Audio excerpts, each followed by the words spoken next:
Hello, my name is Shahada Bulanain. I'm the correspondent from MedEdge MEA at the 7th Emirates Pediatric Hematology and Oncology Conference in Abu Dhabi. I'm honored to be joined by Professor Mohammed Saad Zaghloul, a leading figure in oncology from Egypt. Thank you very much for joining us, Professor. Thank you, Ms. Shah. Thank you. Professor Zaghloul has played a vital role in bringing the first proton beam therapy to Africa and the Middle East, a major breakthrough for cancer treatments in children. Professor, how are you finding the conference today? Yeah, the conference is very encouraging. It's very good. It goes from the basics to the latest technology, which is, I believe, it's a need for all the oncologists, hematologists in the world. I'm very happy to hear this positive feedback. So to start, Professor, can you initially introduce yourself and your role in bringing proton beam therapy to Africa and the Middle East? My name is Mohammed Saad Zaghloul. I am professor of radiation oncology at the National Cancer Institute, Cairo University, and the head of the Department of Radiation Oncology at the Children's Cancer Hospital in Egypt. We started the work of the at the CCHE, the Children's Cancer Hospital Egypt, in 2007. And now we have 18 years experience serving the pediatric patients, cancer pediatric patients in Egypt as well as in the area, the Middle East and Arab area.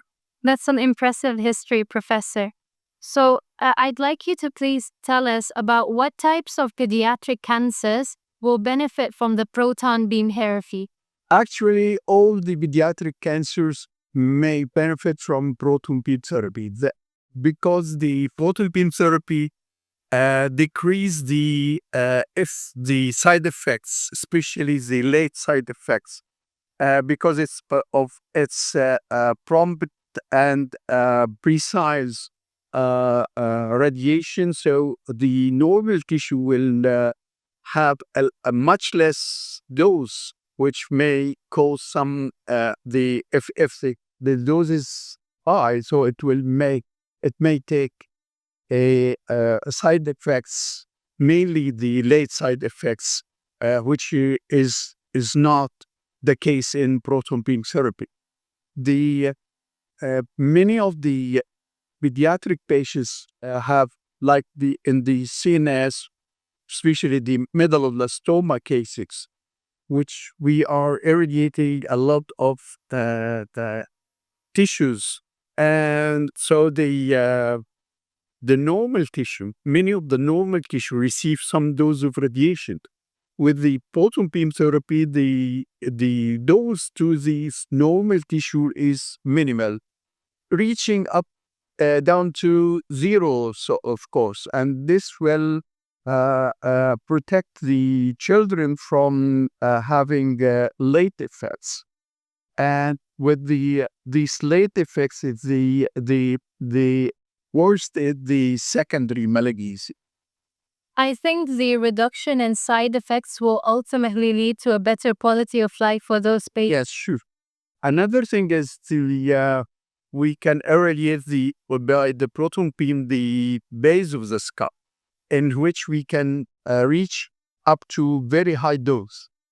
This cannot be done except with the proton, which is which protects the nearby brain, which has almost very little dose, and so we can increase the dose to these tumors that is very resistant to radiation and needs a very high dose, reaching up to 80 gray. That's very insightful, Professor. Thank you. And is there hope for expansion more in Africa and the Middle East, bringing this technology to other places as well? If we go to where is the proton beam therapy in the world, we can see on 2017 there was about 50 proton beam facilities all over the world. And now it is 114 proton facility all over the world. That's good expansion. Yeah, and half of these are of course, in the United States. For the low and middle income countries, there's only 4 countries that have the proton beam therapy. Two of these are China and Russia, while the other two is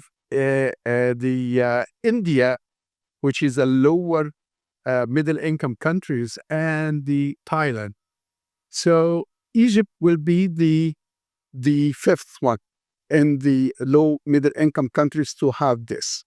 It's very That's promising. It's promising expansion. it needs a lot of infrastructure and a need of technical background, Right. and comes later the financial issue.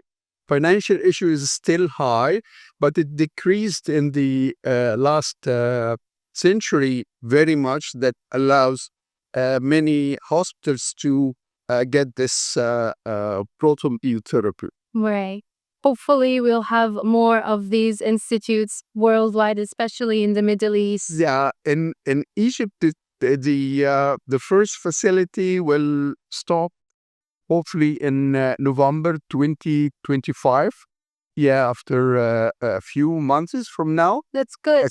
It's already installed. Yeah. And now we are in the process of calculating the dose and the accepting the machine, and so this is the situation right now. We have 2 places for another 2 machines, hopefully to get them after we get more patients, and because of course we need, in Egypt it's calculated that we will need more and more, probably 10 times or even 15 times what we will. A lot of effort here, but that's great contributions to the field of pediatric oncology. Yeah, sure. Thank you very much for being with us.